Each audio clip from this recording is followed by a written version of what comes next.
Hi guys and welcome to Bala's Reaction Channel. நான் உங்கள் பாலா. 1000 சப்ஸ்கிரைபர்கள் நோக்கி சென்று கொண்டிருக்கோம். இது வரைக்கும் 700 வந்திருக்கு.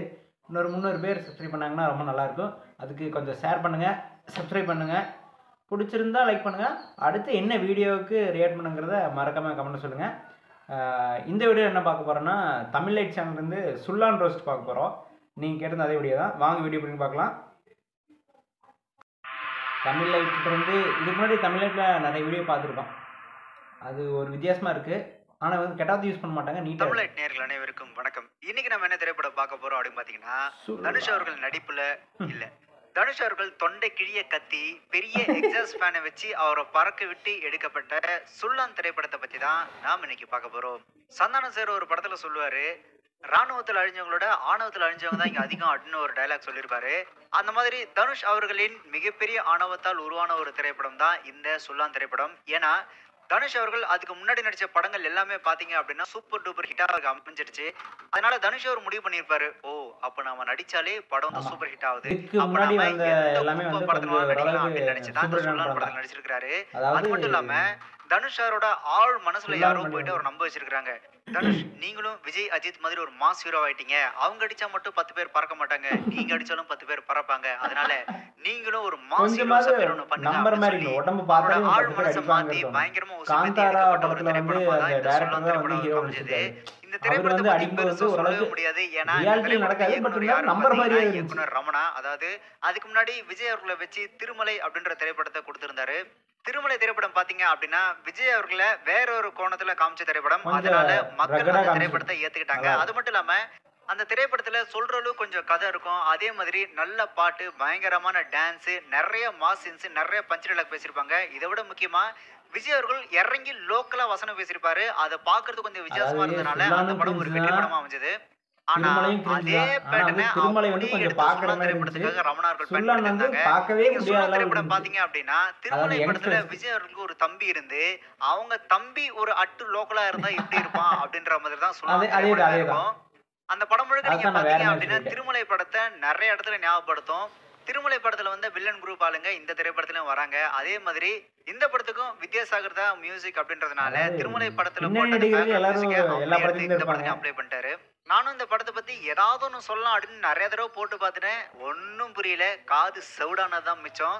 இந்த சுல்லான் திரைப்படத்தோட மொத்த படத்தோட கதை, திரைக்கதை, வசனம் எல்லாத்த பத்தியும் சொல்லணும் அப்படின்னா ஒரே ஒரு விஷயத்துல சொல்லி முடிச்சிடலாம். அது என்ன அப்படின்னு பாத்தீங்கன்னா, அதை சொல்றதுக்கு முன்னாடி உங்களோட ஹெட்போன் வால்யூமை கொஞ்சம் கம்மி பண்ணிட்டு கேளுங்க. அப்புறம் நான் அலர்ட் பண்ணல அப்படின்னு சொல்லிட்டு என் மேல குறை சொல்லக்கூடாது.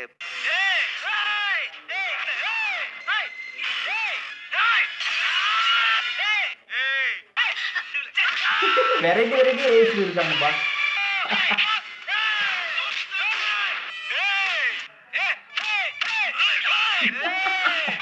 உண்மையாலுமே எல்லா வெரைட்டியும் சொல்லியிருக்காங்க. இத்தனை வெரைட்டில ஏன்னு ஒரு படம் வச்சு சரசமா இருக்கு. அந்த படத்துக்கு கூட இத்தனை வெரைட்டில சொல்லியிருக்க மாட்டாங்க.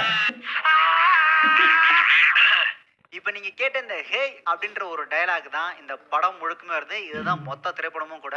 ஹே அப்படின்றதுல இவ்வளவு வெரைட்டி இருக்கு அப்படின்றத நீங்க இந்த திரைப்படத்தை எடுத்து கத்துக்கலாம்.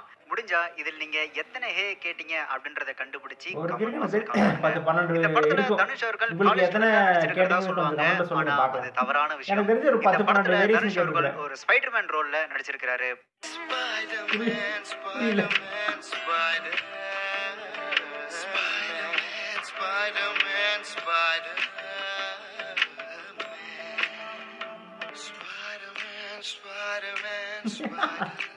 படம் முழுக்க எல்லா ஃபைட்ஸும் பறந்து அடிச்சிருப்பாங்க.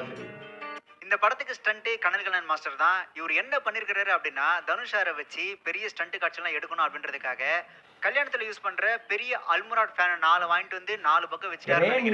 இந்த ஃபேன் காத்துல கவர்லாம் பறந்தா அது பாட்டுன்னு இந்த பக்கம் அந்த பக்கம் பறந்துட்டே இருக்கும். பாத்திருக்கீங்களா? கிட்டத்தட்ட அந்த மாதிரி தான் தனுஷ் அவர்கள் இந்த படத்துல அந்த இந்த பக்கம் அந்த பக்கம் பேப்பர் கவர் மாதிரி பறந்துட்டே இருக்கிறாரு.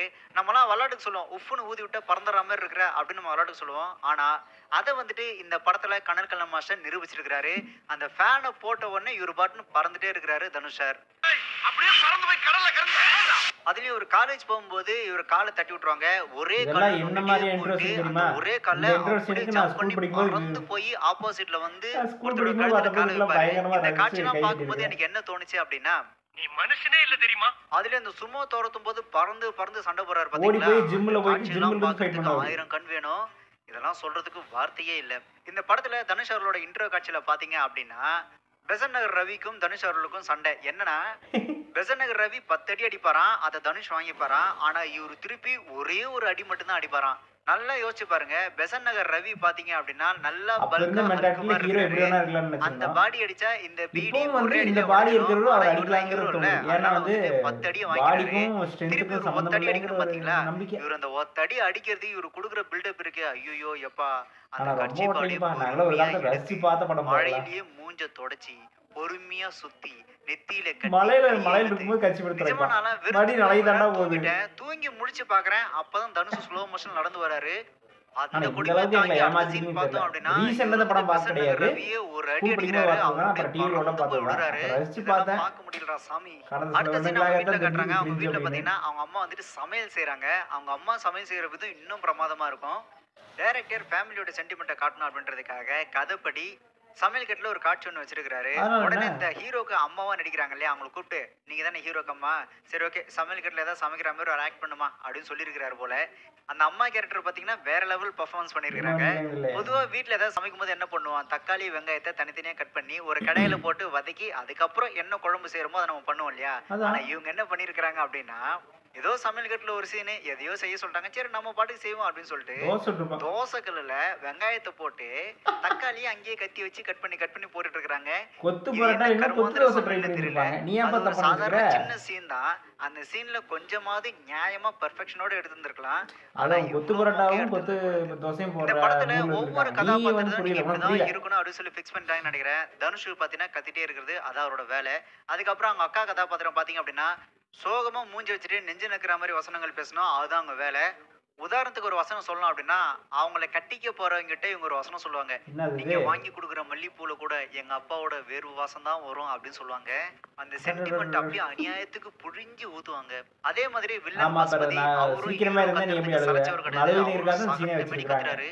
அவர் எப்பேற்பட்ட வில்லன் அப்படின்னு பாத்தீங்கன்னா, மொத்த சென்னை சிட்டியும் அவரோட கண்ட்ரோல்ல தான். ஒரு சீன்ல பாத்தீங்க அப்படின்னா ஒரு டிராபிக் போலீஸ ரோட்லயே வச்சு அடிக்கிறாரு. ஆனா யாருமே கேட்க மாட்டேன்றாங்க. இந்த சட்டம் ஒழுங்கு அதெல்லாம் இந்த படத்துல கிடையவே கிடையாது. ஏன விடுவாங்க. ஏன விடும்போது பாத்தீங்க அப்படின்னா ஒரு கோடியே 10 லட்சம் வரைக்கும் போச்சு, இந்த வருஷம் எவ்வளவு போகுது அப்படின்னு பாக்கலாம்னு சொல்லி ஏலம் விடுவாங்க. அதுல பாத்தீங்கன்னா கடைசியில 1 கோடியே 20 லட்சம் வரையும் வந்து நிக்கும். இந்த மணி அடிக்கிறவரு 2வது மணி அடிச்சு 3வது மணி அடிக்கிறதுக்குள்ள அந்த இடத்துல பசுபதி வந்து மணியை புடிங்கிறாரு.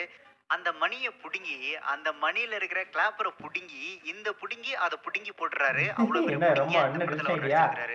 இந்த புடுங்கி என்ன பசுபதி என்ன பண்றாரு அப்படின்னு பாத்தீங்கன்னா 1 கோடியே 20 லட்சம் வரைக்கும் ஏலம் போச்சு இல்லையா, அதை அப்படியே ஸ்டாப் பண்ணிட்டு ஏலம் வந்துட்டு 10 லட்சத்தோட முடிஞ்சு போச்சு. ஏலத்தை எடுத்தது இந்த சூரி தான், எல்லாரும் கிளம்புங்க அப்படின்னு சொன்ன உடனே அங்க இருக்கிற கார்பரேஷன் அதிகாரிகள் முதற்கொண்டு இவரோட வார்த்தை கட்டுப்பட்டு பயந்து அமைதியா கிளம்பிடுறாங்க.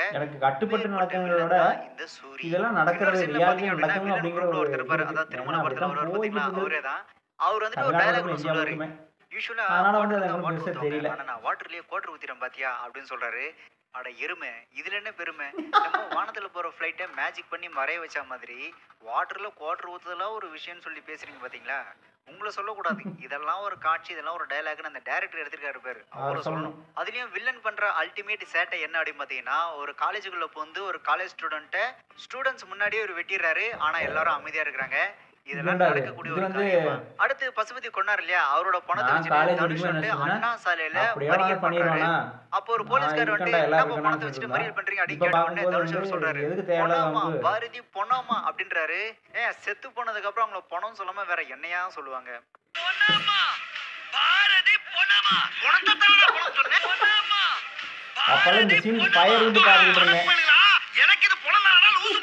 ஆனா இந்த படத்துல இருக்கக்கூடிய மிகப்பெரிய கொடுமை என்ன அப்படின்னு பாத்தீங்கன்னா, சுல்லன் அடிச்சாலே 10 தெரு தள்ளி போய் விழுவாங்க. அந்த அளவுக்கு ஒரு பவரா அடிக்கிறாரு. அப்படி இப்படின்னு ஏகபோக பில்டப் கொடுத்துட்டு சட்டையை கட்டி ஓமகுச்சி நரசிம்மன் மாதிரி நிக்க வச்சாங்க பாத்தீங்களா.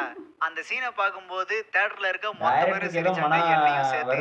இந்த பீடி தான் இவ்வளவு சேட்டை பண்ணிச்சா அப்படின்னு ஒரு கமெண்ட் வேற வந்தது. நல்ல வேளை மனோபாலா சார் ஹீரோ ஆகல, இல்லைன்னா அவரு எத்தனை பேரை பறக்குட்டு அடிச்சிருப்பாருன்னு தெரிஞ்சிருக்காது.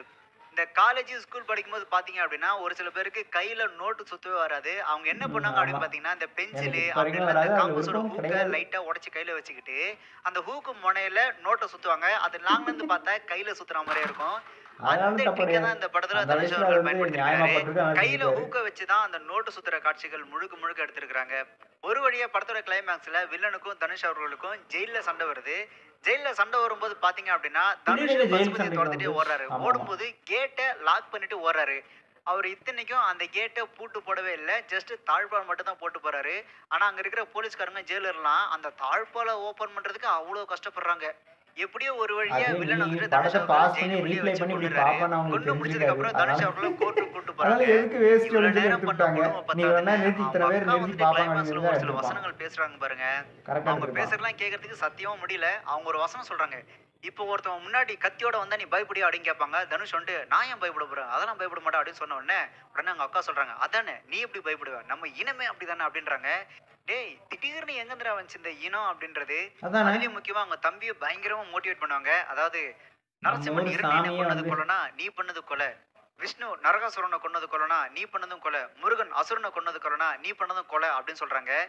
இதெல்லாம் கொலை இல்லம்மா, இப்படி பேசி பேசி ஆடியன்ஸ் கொண்டீங்க பாத்தீங்களா, பேசி இதுதான் சாவடிக்கிறீங்க இருக்கிறதுலே பாத்தீங்களா? மிகப்பெரிய இதான் கொலை. மிகப்பெரிய கொலை. இதுல அல்டிமேட் காமெடி என்ன அப்படின்னு பாத்தீங்கன்னா பக்கத்துல ஒரு போலீஸ்காரர் மாலை போட்டிருக்காரு. உடனே அவங்க அக்கா வந்துட்டு சாமி என் தம்பி பண்ணது கொலையா அப்படின்னு கேக்குறாங்க. அவரு வந்துட்டு ஐயோ இந்த பைத்தியம் கிட்ட மாட்டிக்கிட்டவே அப்படின்னு சொல்லிட்டு அமைதியா நிக்கிறாரு. உடனே அவங்க அக்கா வந்துட்டு சாமியே சைலண்டா நிக்குது, அப்புறம் என்னடா நீ பண்ணது கொலையே இல்லடா அப்படின்னு சொல்றாங்க. சாமி எல்லாம் ஐயோ மேடம் மாலை போட்டுக்கனால சொல்லிருக்காரு. இல்லைன்னா ஏதாவது சொல்லியிருப்பாரு நம்ம தத்துவம். ஐயப்பனுக்கு மாலை போட சாமி இவ்வளவு டைலாக் பேசிட்டு அவங்க அம்மா கிட்ட சொல்றாங்க, அம்மா நீ வாமா அவன் வீட்டுக்கு வந்துருவான் அப்படின்னு சொல்றாங்க. ஏமா அவர் என்ன ஸ்கூலுக்கு போயிருக்கிறாரு, கரெக்டா சாயந்தரம் வீட்டுக்கு வந்துடுறதுக்கு கொலை பண்ணிட்டு ஜெயிலுக்கு போயிருக்கிறாருமா, ஏமா இப்படி பைத்தியக்காரத்தனமா பண்றீங்க. தனுஷும் அவரோட பங்கு ஒரு சில டைலாக் பேசுறாரு. அவர் என்ன சொல்றாரு அப்படின்னா நான் ஒன்னும் கொலை பண்ணல, நான் அவனை அச்சேன் அவன் செத்துட்டான், நான் அவனை அச்சேன் அவன் செத்துட்டான், அதுக்கு பேர் நான் தான்டா கொலை. அடிச்சதுக்கு அவன் செத்து போயிட்டான், இது எப்படி கொலையாகும், நானா வீட்டுக்கு வந்துடுவேன் அப்படின்னு சொல்றாப்ல. இதுங்கெல்லாம் பைத்தியமால பைத்தியம் பேர் நடிக்குதா அப்படின்னு தெரியல. அப்ப வந்து நமக்கு எந்த படிப்பதுமே தெரியாது. ஒரு இனம் நமக்கு இல்ல. மொத்தத்துல இந்த படத்தை பத்தி சொல்லணும் அப்படின்னா எல்லாருமே வந்து போயிரு இல்லைங்கிற நினைப்புல இந்த படம் எடுத்துருக்காங்க.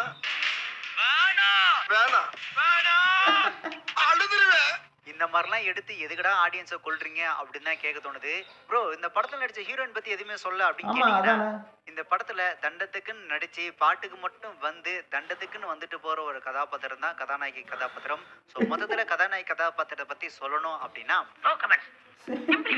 இந்த படத்தை தியேட்டர்ல இருந்து பார்த்துட்டு வெளியே வந்த எல்லாரோட ரியாக்ஷனும் கண்டிப்பா இப்படிதான் இருந்திருக்கும். Same blood. இப்ப போறேன் இந்த படத்தை பத்தி உங்களோட கருத்து என்ன அப்படின்றத கமெண்ட் பாக்ஸ்ல கமெண்ட் பண்ணுங்க. அண்ட் இதே மாதிரி வேற எந்த அதுல படத்தை எப்படி வச்சு fire செய்யணும் விட்டு அப்படின்றதையும் பாருங்க. கமெண்ட் பாக்ஸ்ல கமெண்ட் பண்ணுங்க. வழக்கமா நம்மளோட தமிழ் சேனலை சப்ஸ்கிரைப் பண்ணுங்க.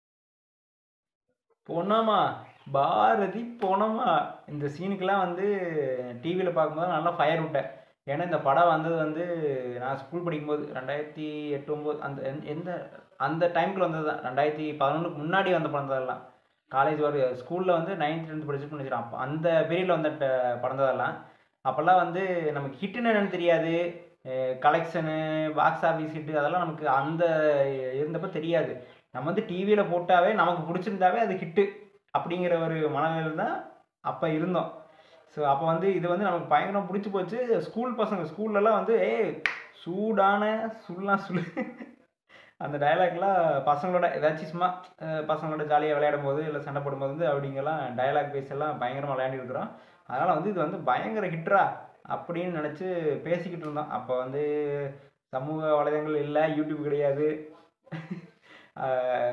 ஹிட்டு கலெக்ஷன்ஸ் அதெல்லாம் தெரியாத ஒரு வயசில் வந்து பயங்கர ஹிட்டுன்னு நினச்சி பயங்கர ஹிட்டு ஊரில் தான் அப்படின்னு. ஏன்னா அப்போ நமக்கு அதான் நம்ம பேசுகிறது தானே உலகம் அப்படின்ட்டு ஒரு இதில் வந்து நிறையா என்ஜாய் பண்ணியிருக்கிறோம். கிரிஞ்சுன்னு தெரியாமல் என்ஜாய் பண்ணியிருக்கோம் அந்த வயசில். ஒரு ஸ்டேஜுக்கு அப்புறம் வந்து இதனடா இவ்வளவு பண்ணி இவ்வளவு காமெடி வச்சுருக்காங்க அப்படிங்கிற நினைக்கும் போது வந்து என்ஜாய் பண்ணது வந்து ஒரு கில்ட்டாக ஃபீல் ஆகுது. பட் இருந்தாலும் வந்து படம் வந்து நான் ஸ்கூல் படிக்கப்போ வந்துச்சு. அப்போ வந்து இது எனக்கு ரொம்ப பிடிச்ச படம் தான். இப்போ பார்க்க சொன்னால் கொஞ்சம் சிரிப்பு வருது, ஓகே. பட் இருந்தாலும் ரொம்ப தவறாகவும் இழிவுபடுத்தியும் பேசாமல் நீட்டாக இந்த படத்தில் என்னென்னலாம் மொக்க பண்ணி வச்சுருக்காங்க அப்படிங்கிற ஒரு ரோஸ்ட்டாக நீட்டாக போட்டிருந்தாங்க. Thanks to Tamil light. அதே மாதிரி இது பார்க்க சொன்னதுக்கும் ரொம்ப தேங்க்ஸ். இது வரைக்கும் இந்த நிமிஷம் வரைக்கும் என்னோடய வீடியோ பார்த்துருந்தீங்க அப்படின்னா உங்களுக்கு ரொம்ப தேங்க்ஸ். அதே மாதிரி 1000 சப்ஸ்கிரைபர் நோக்கி போய் கொண்டு இருக்கிறோம். மறக்காமல் லைக் பண்ணுங்கள், ஷேர் பண்ணுங்கள், சப்ஸ்கிரைப் பண்ணுங்கள். அடுத்து என்ன வீடியோ க்ரியேட் பண்ணுங்கிறத மறக்காமல் கமெண்ட் சொல்லுங்கள். கண்டிப்பாக ஒவ்வொன்றா ரியாக்ட் பண்ணுவேன். Thank you and bye by.